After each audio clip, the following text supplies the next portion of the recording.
We will now look at the standard deviation, which is a measure of spread that is calculated using all the points in the data. And as such, it overcomes the shortcomings of the range and the interquartile range.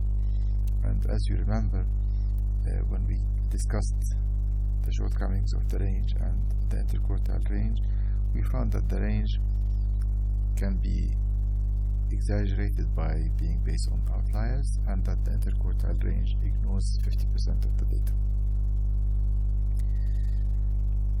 Let's assume that we have the body mass of 5 toddlers.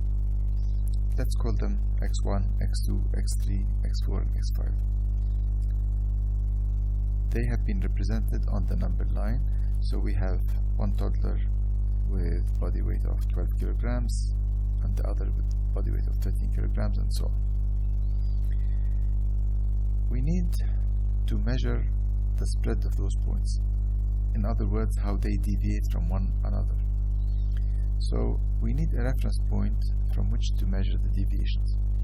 And it seems logical to assume that they will be measured from the mean. If you calculate the mean of those points, 12 plus 13 plus 14 plus 17 plus 19 divided by 5, that gives you 15 kilograms, which is the mean weight.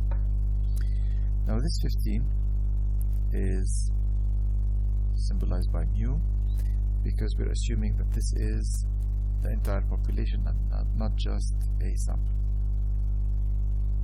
So measuring the deviations, one can see that the 14 deviates 1 unit from the 15, and that's a -1 because it's 1 unit below the mean. This is -2, and the deviation here is -3. But the 17 is 2 units above the mean, that's why it's 2, not a negative, and the 19 is 4 units above. Now one might think that adding the deviations from the mean would give you a measure of how far the points deviate from each other, but if you add the 2 and the 4, that's a 6, and you add the -3, -2, and -1, that gives you a -6. So the sum of the deviations is 0. And this will be always the case because that's what the mean is. It's sort of an equal distribution of the total, so the excesses are balanced out by the shortcomings. So we need to think about this and say, okay, we need to think of another method. How can we get rid of the negatives? Now this is -3, -2, -1, 2 here, and 4 here. How can we get rid of the negatives? What can be done is squaring. Because squaring a negative number gives you a positive. So when we square to the -3, we get a 9. Squaring the -2 is a 4. Squaring the -1 is a 1. And we have 4 and 16. So this way, we end up with the squares of the deviations. And if we use the squares of the deviations, we can add them up, because that gives me a measure of how the data is deviating from the mean. So adding 9 plus 4 plus 1 plus the 2 squared is a 4 plus the 16, that gives us 34, which is what we call the sum of the square deviations. Note that those are the deviations. We squared them and we added them, that's why we call it the sum of the square of the deviations. And the units are in kilograms squared. Now one might say that, okay, 34 is the sum of the square of the deviations, but those came from 5 points. So on average, the sum of the square of the deviation, the average square deviation, can be found by dividing 34 by the number of points, which is 5. So this equals 6.8. The units are still kilograms squared.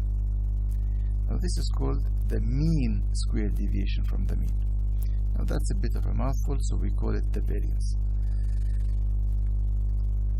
Now, because the units are in kilograms squared, we need a number that has the same unit as the variable. And to go from kilograms squared to kilograms, we need to take the square root.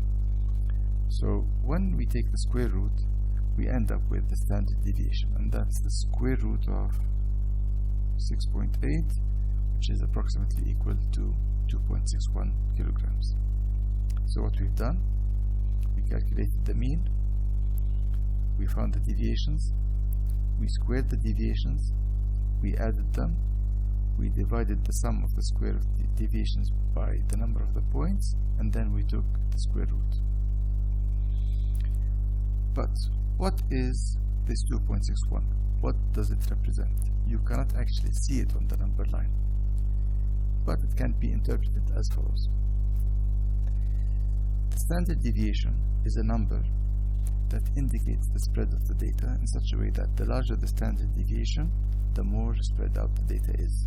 But you have to understand the standard deviation in conjunction with the mean. Let's say that we had a set of data with a mean of 40,